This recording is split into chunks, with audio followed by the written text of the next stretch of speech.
Hey, I'm Teddy Wenneker. I'm an analytics engineer at Spotify. Yeah, so an analytics engineer, what that is it's sort of the middle part in the data stack. The data stack going from one end, which is data engineering, to the other end, which is analysis, data science. And in the middle is analytics engineering, where you're taking those really simple data sets and transforming them, processing them, basically doing all the data cleaning that makes it easy for an analyst or a data scientist to do their job quickly. Spotify is a music streaming service, pick whatever you want to listen to, press play.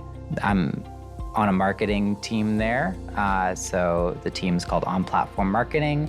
Anything that's happening in the app that is promoting Spotify in some way or another, our team does that. And then I'm responsible for the data pipelines that enable that and enable the analysis and reporting on that marketing. I work at home nearly every day.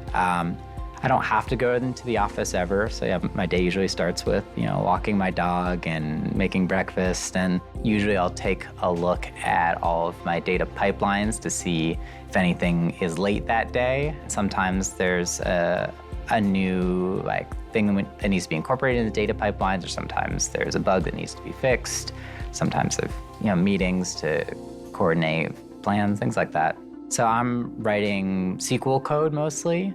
And that is going into a production system so it can run batch jobs every day. The data is going from one SQL table to another SQL table is most of what I'm doing. So the on-platform marketing team is sort of the larger team I'm on. It's about 15 people. They're mostly in business functions doing marketing roles. And then my sort of smaller sub-team, there's a data scientist who manages us, and there's me as an analytics engineer, and then there's two analysts. The analysts are doing a little bit more sort of like the grunt work, setting up an audience for a promotion or doing sort of a first pass on a simpler version of analysis. My immediate team of about 15 people, they're mostly focused on the US, but the data pipelines that I manage, they cover all the marketing teams throughout the world. So I think it's several hundred a week that are running, and then each of these is reaching millions of users, and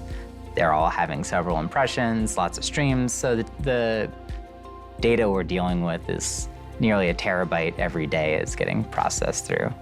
I grew up in Newton, Massachusetts, a Boston suburb.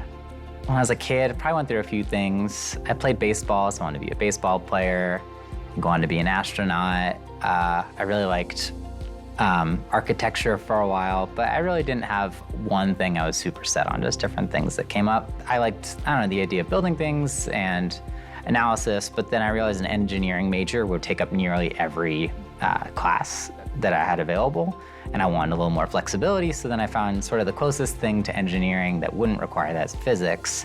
I had a major in physics, a minor in music. I nearly had a minor in computer science, but I dropped the final class because it was too hard. I had a liberal arts degree. I was very concerned about my impact on the world. And more than anything, I was trying to find a job where I could be happy without sort of harming people, which seemed like a tough thing to figure out at the time. I landed on music because I liked music. I had my music minor. People have different opinions on the value of the music industry and how that relates to artists, but at least it's not like harming people. Actually read this book that my parents had bought for me called What Color's Your Parachute, which is sort of a career-focused self-help book, and that wrote a lot about sort of figuring out what you care about, also what you're good at. Eventually, I got connected through one of my professors. His former student worked at Capitol Records, met with him, and incidentally, he also was a physics major when he was in school. And I told him about what I was interested in. He's like, oh, we do that here. Like, you got to meet this guy. He's the head of our research and insights department. I was hired to just put together these weekly reports. It wasn't very interesting, and I figured I could automate a lot of it. So that's when I really started getting into programming in a more professional way. I taught myself VBA, which is the language behind Excel, just to make all that stuff a little faster. I was there at Capitol Records for about 3 years. Got a little frustrated with the lack of just like focus on data at the company. So that's when I started applying to more tech-based companies. I got lucky that Spotify happened to pull out my resume from the stack. I know a lot of people think they need to have some sort of connection, but I just filled out the form online, sent in my resume, and I got an email back. Through the work as an analyst, where I realized most of what my team needed was data infrastructure. So I started doing that, building these pipelines and automating more things. I mean, the big thing, and it's very nitty-gritty, but the thing that I was most proud of in my work at Spotify is this attribution system that I built.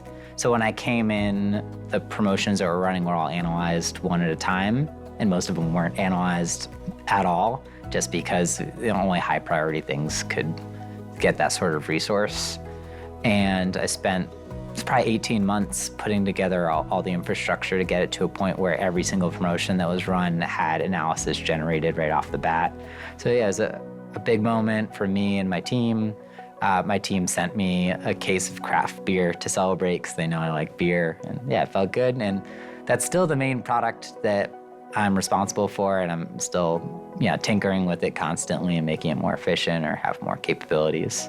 So in my free time, I try to travel a lot, especially because I can work remotely. So I think if I have like one little thing that I need to do, I turn it into a much bigger thing. So my friends wanted to go visit our school in St. Louis last weekend, so I went there. And then the next weekend, I had a wedding in Boston, so I just spent half a week in St. Louis, half a week in Boston. So yeah, my advice for anyone that wants to get into technology is just focus on that.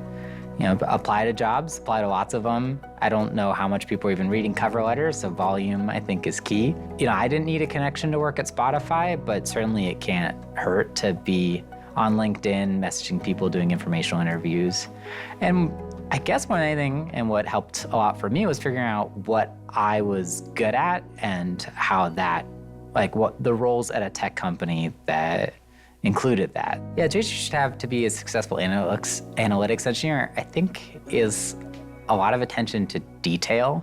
Because this is production code, so when you make one change, it's gonna keep happening and affect a lot of downstream things. You need to be really sure that the change you're making is correct and isn't gonna just mess everything up. I like analytics engineering a lot. I think a next step for a lot of people would be moving into a more management type role.